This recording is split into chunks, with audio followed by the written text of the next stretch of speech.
بسم اللہ الرحمن الرحیم۔ اب زمزم کی مکمل تفصیل۔ خانہ کعبہ سے 20 کلومیٹر کی دوری پر اب زمزم کا کنواں پایا جاتا ہے۔ روئے زمین پر پانی کا سب سے پرانا چشمہ قرار دیا جاتا ہے۔ یہ 5000 سال پہلے سے بھی زیادہ پرانا ہے۔ تاریخ الحیات میں بیان کیا جاتا ہے کہ اب زمزم کا چشمہ حضرت ابراہیم علیہ السلام کے بیٹے حضرت اسماعیل علیہ السلام کی ایڑیاں رگڑنے سے پھوٹا۔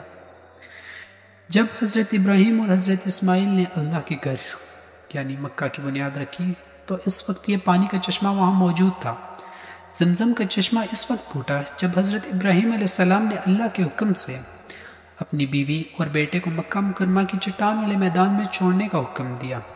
حضرت ابراہیم علیہ السلام کی بیوی حضرت حاجرہ کے پاس جب کھانے پینے کا سامان ختم ہو گیا تو پانی کی تلاش میں پہاڑوں کے بیچ میں انہوں نے چکر لگانا شروع کر دیا۔ اس دوران حضرت جبرائیل علیہ السلام تشریف لائے اور اللہ کے حکم سے حضرت اسماعیل علیہ السلام کی ایڑیاں رگڑنے کے نیچے سے پانی کا ایک چشمہ جاری کر دیا۔ یہ دیکھ کر حضرت حاجرہ خوش ہوئی اور اس چشمے سے پانی لے کر اپنے بیٹے حضرت اسماعیل کو پلایا اور خود بھی پی کر اس سے اپنی پیاس بجھائی۔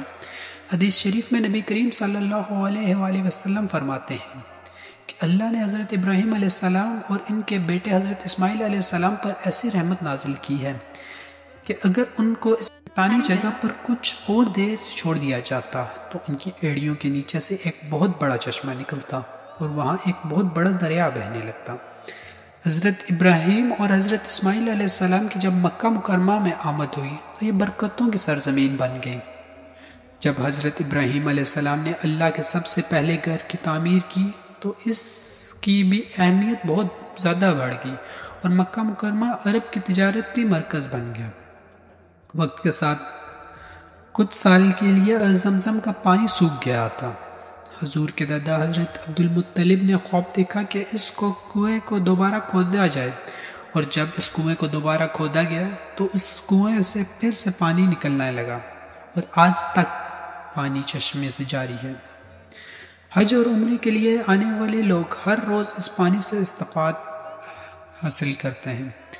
زمزم کے لیے کنویں کو محفوظ رکھنے کے لیے اس کے ارد گرد مضبوط عمارتیں بنائی گئی ہیں۔